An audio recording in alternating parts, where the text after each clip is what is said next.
জয়। বন্ধুরা, আজ অনেক দিন পর আমি আবার চলে আসলাম যাদবপুরে রাম ঠাকুরের আশ্রমে, আর তোমাদের অনেক প্রশ্নের উত্তর নিয়ে। তোমরা অনেকে আমাকে জানতে চেয়েছিলে যে দীক্ষার তারিখ কবে, আর এছাড়াও তোমাদের জানিয়ে রাখি রাম ঠাকুরের যে বাৎসরিক যে অনুষ্ঠানটা হয় সেইটা কিন্তু চলে এসেছে এই ফেব্রুয়ারি মাসেই। তো এইটার সম্বন্ধেও পুরো ডিটেলস তোমাদের কিন্তু বলবো, আর অনেক কিছু ইম্পর্টেন্ট জিনিস তোমরা জানতে পারবে আজকের ভিডিওতে। আজকে আমি একটা বিশেষ দরকারে এসেছি, সেটাও তোমাদের সাথে শেয়ার করব। তো আজকে ভিডিওটা আশা করছি তোমাদের খুব ভালো লাগবে, তো স্কিপ না করে পুরোটা দেখো।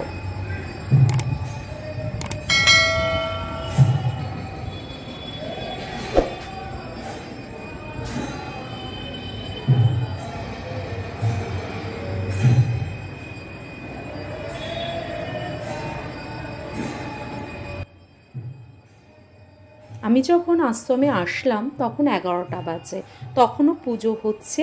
তো তাড়াতাড়ি গিয়ে আমি একটুখানি ভোগের কুপন কেটে নিলাম, কেননা ভোগের কুপনের লাস্ট টাইম কিন্তু 11:30 পর্যন্ত। 11:30 পর্যন্তই ভোগের কুপন দেয় বন্ধুরা, তারপর কিন্তু দেয় না। ভোগের কুপনের দাম কিন্তু 60 টাকা করে। তো চলো আমি কুপনটা কেটে নিই, তারপর তোমাদের চারপাশে সব কিছু ডিটেলসে দেখাচ্ছি।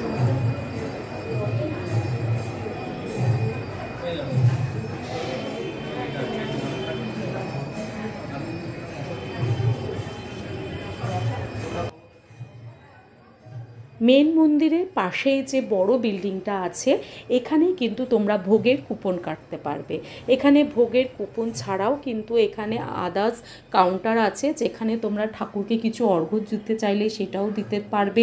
ঠাকুরের বই যাবতীয় জিনিস তোমরা কিন্তু সেখানে পেয়ে যাবে, খোঁজ করতে পারবে, ইনফরমেশন নিতে পারবে।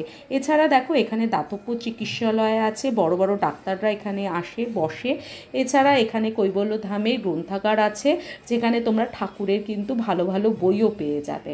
সব কিছু তোমাদের দেখাচ্ছি যাতে তোমরা দেখতে পারো, বুঝতে পারো। আমার অনেক দূরের ভাই বোনরা আছো, অনেক গুরুজনরা আছো যারা আসতে পারছো না, তো তাদের জন্যই কিন্তু আমার এই ছোট্ট প্রয়াস, যাতে তোমরা এই ভিডিওটা দেখে তোমাদের ভালো লাগে, তোমরা আনন্দ পাও। এবার চলো আরেকটা কথা তোমাদের বলে দিই, এবারে বাৎসরিক অনুষ্ঠান কিন্তু ফেব্রুয়ারি মাসের 25 তারিখ থেকে শুরু হচ্ছে। 25, 26, 27 এই 3 দিন কিন্তু বাৎসরিক অনুষ্ঠান হবে। তো সেটার ডিটেলসও তোমাদের সব জানিয়ে দেবো কোন দিন কি আছে। তো আমার সাথে কিন্তু এর জন্য বন্ধুরা তোমাদের থাকতে হবে। এবারে ঠাকুরের অনুষ্ঠান 82 বছরে পা দিতে চলেছে, আর তার জন্য এখনই দেখো মন্দিরের তরফ থেকে কাজকর্ম শুরু হয়ে গেছে।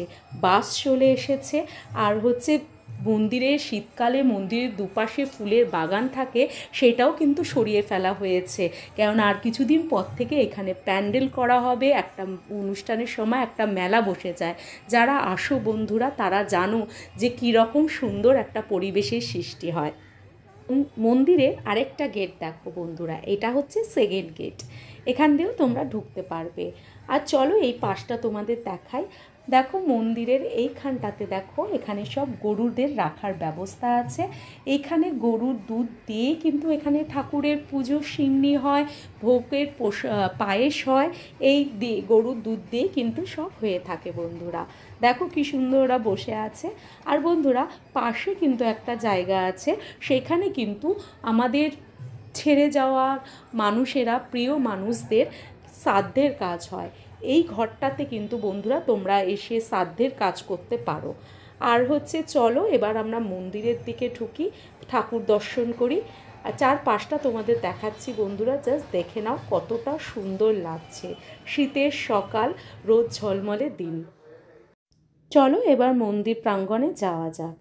আমি যতদূর সম্ভব চেষ্টা করব আমার দূরের বন্ধুদের ঠাকুর দর্শন করাতে, যাতে তোমরা বাড়িতে বসে ঠাকুর দর্শন করতে পারো। এইটা হচ্ছে দেখো নাট মন্দির। নাট মন্দিরে হচ্ছে তুলসী মঞ্চ আছে। নাট মন্দির দিয়ে আমরা কিন্তু তারপরে মেন মন্দিরে উঠবো।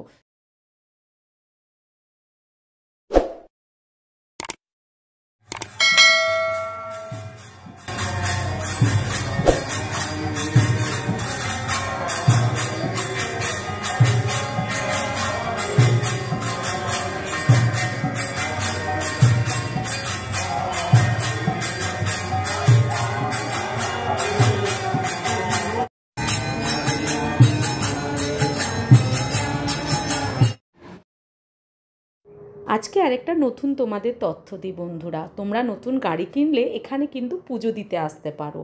2 হুইলারের জন্য নেয় 200 টাকা আর 4 হুইলারের জন্য নেয় 300 টাকা। টাকা দিলেই কিন্তু ব্রাহ্মণমশাই এসে তোমাদের পুজো করে দেবে, ফুল মালা সব কিছু কিন্তু এর সাথেই থাকবে। তো আজকে যে দরকারে এসেছিলাম বন্ধুরা সেটা তোমাদের বলি। আমরা একটা নতুন 2 হুইলার কিনেছে তোমাদের দাদা, তো সেইটারই পুজো দিতে আজকে রাম ঠাকুরের আশ্রমে এসেছি। তো সেটাই তোমাদের সাথে একটুখানি খুশির আনন্দটা তোমাদের সাথে শেয়ার করে নিলাম।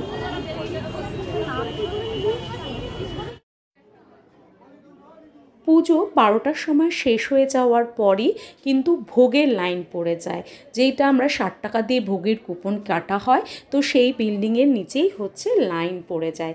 তো আমরা সেই ভোগ খাওয়ার জন্য লাইনে এসে দাঁড়িয়েছি, তো সেটাই তোমাদের সাথে শেয়ার করছি। আর ভোগে কি কি খেলাম সেটাও তোমাদের জানাবো। আরেকটাও কথা বন্ধুরা, ওয়েট করে যাও, দীক্ষার কথা কিন্তু এখনও বাকি রয়েছে, সব কিছু কিন্তু ডিটেলসে তোমাদের সবই দেখাবো। আগে একটুখানি ভোগটা খেয়ে নিই। তো আমরা সবাই ভোগ খেতে বসে গেছি, দেখে নাও বন্ধুরা, আস্তে আস্তে সবাই এসে বসছে, তারপর কিন্তু ভোগ দেওয়া শুরু হবে।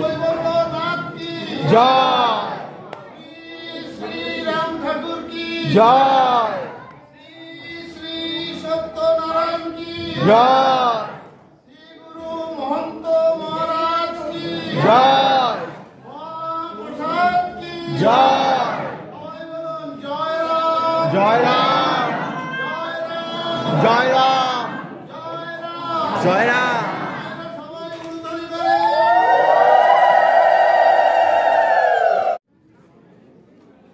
বন্ধুরা প্রথমে এসেছিল গরম গরম ভাত, আর যেই ভাতের থেকে সত্যি বলছি বন্ধুরা অপূর্ব একটা গন্ধ বেরোচ্ছিল।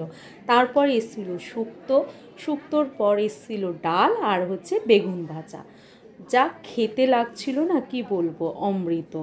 এরপর কিন্তু একে একে এসেছে হচ্ছে ফুলকপির তরকারি। ফুলকপির তরকারিটাও কিন্তু খুব ভালো হয়েছিল বন্ধুরা।